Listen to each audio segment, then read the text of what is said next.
The magazine Forbes came in and did an article several years back. And I remember there was a photograph in the article that they used. The picture to me so captured the love between my son and myself. And someone said in the process of that article being written that Jacob's Ladder is really a love story from Amy to her son, Jacob. And so I love that.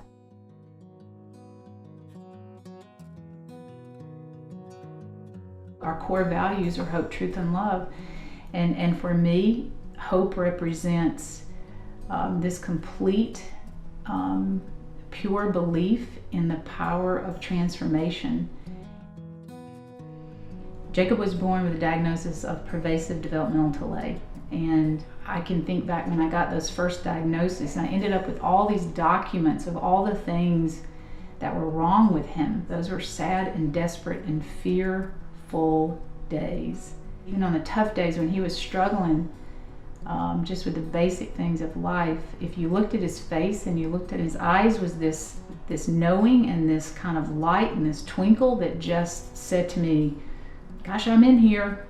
And one day I just woke up and I thought, no more, no more information. It's not going to be this information that changes my son's life. It's going to be me picking a path and then giving myself to it fully.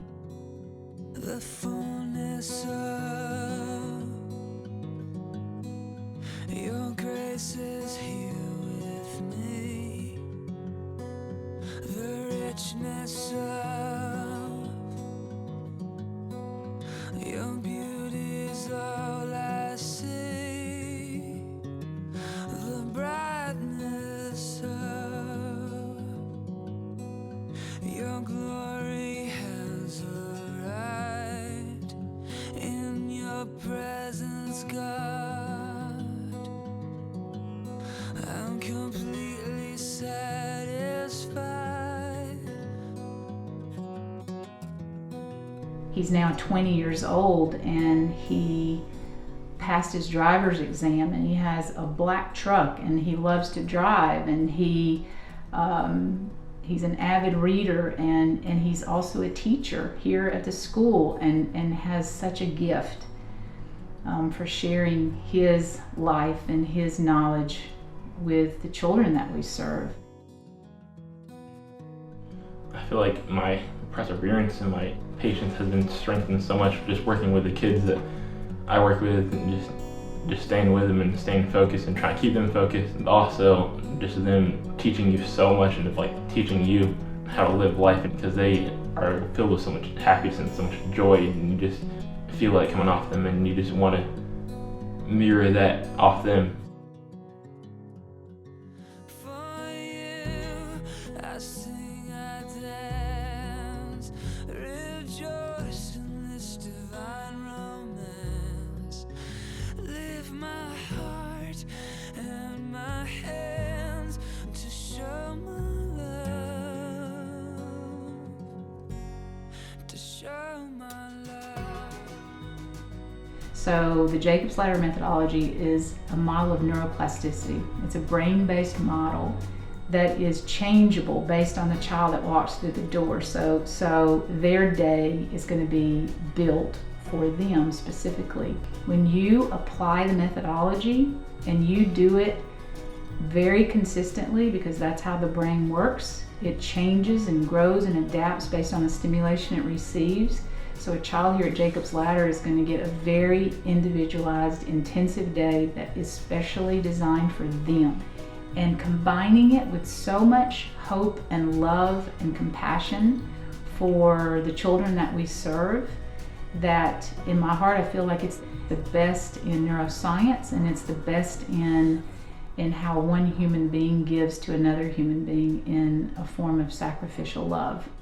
So that one-on-one individualized attention, but not only is it the one-on-one aspect, it's the balance of just science and love, and creating an environment of hope, and being able to plug in with that child every minute and every second and every breath that child is here. When people come and visit Jacob's Ladder, they will inevitably say, there's something different here.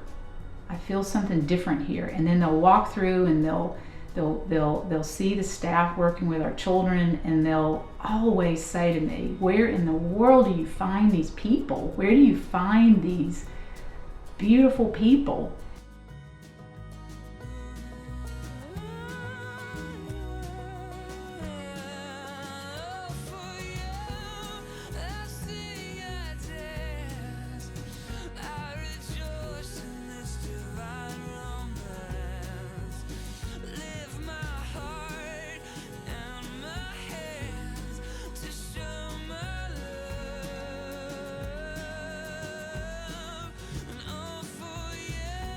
When I walked through Jacob's Ladder's doors, I saw the potential of each child and the parents and the kids, and everybody felt it. For the families, that's really what they get day in and day out. They get a team of professionals who wholeheartedly care about their child and that family and only want the best.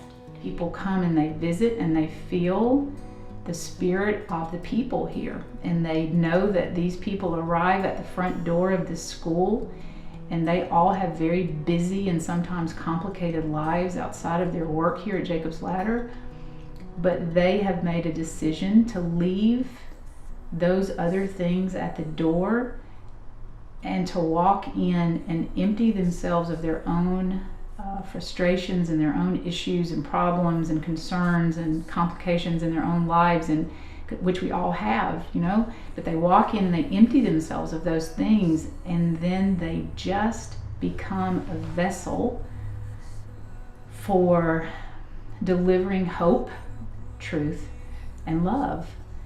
You know, for me, love is an action word. It's not a feeling, it's an action word. Love is a choice.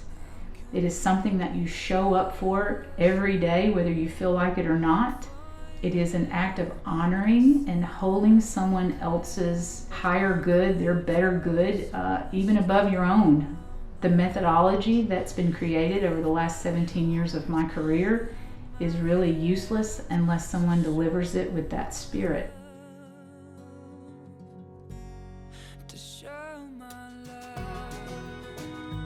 The most exciting thing is being able to sit in the parent training, the parent overview, and have these parents that really are sitting there with no hope and having gone to so many places, and them saying that the child has this diagnosis or they're never going to be able to do this, but I can sit there and say, hey, today when we were upstairs, your child said all these words to me and they identified all these pictures, and being able to have that parent across from me and just, you know, tears in their eyes and just being so thankful that someone believed in their child. We brought our son here 4 years ago, and I just feel like it's a house of love for him to do his best, to become independent, to be all that he can be. And the staff here for me are like angels. They really know how to love and know how to exude their hope, truth, love philosophy to each kid. In 2008, we moved into our campus, this new campus, which is such a beautiful home for us. It's perfect. And it's the facility that I've always seen in my mind as the perfect facility for the work that we do. We have 5 acres of beautiful land that is a safe and open space for kids to be outside and to explore. We're growing gardens. We've got goats. We are getting our chickens soon. I mean, it's just this little oasis of I don't know, safety, something different for kids. Get them out from in front of the television, put the iPad down, put the iPhone down, come and be outside, be in the sun, move, run. Learn how to nurture another living thing, whether it's the plants that we grow or it's loving on the goats or the therapy dog that visits. You know, they come here and they receive that loving, nurturing, just wholesome, pure environment that just opens up the light for them to grow, succeed, and reach their fullest potential. It's just a bed of fresh seeds that are just waiting to blossom, you know, and it doesn't matter what shape, size, you know, where your seed comes from. You know, as long as you're planted within the boundaries of Jacob's Ladder, you know, your possibilities and potentials to grow and succeed are endless. I would say that probably one of the greatest gifts in the world to me about having Jacob was that it completely crushed the illusion that I have control in my life. God has a way of throwing something at you to go, how are you going to control this? I was completely brought to my knees in the midst of that fear to see that for me in my life personally, it was the opening to knowing that there is a power much greater than myself that I can rely on. So rather than sitting back in fear, I put the fear into action, and the action is called love. And one of my favorite scriptures is, love thy God with all of your heart, with all of your soul, and with all of your mind. And I think when you do that, that fear can be replaced, and then what we're left with is to then love one another.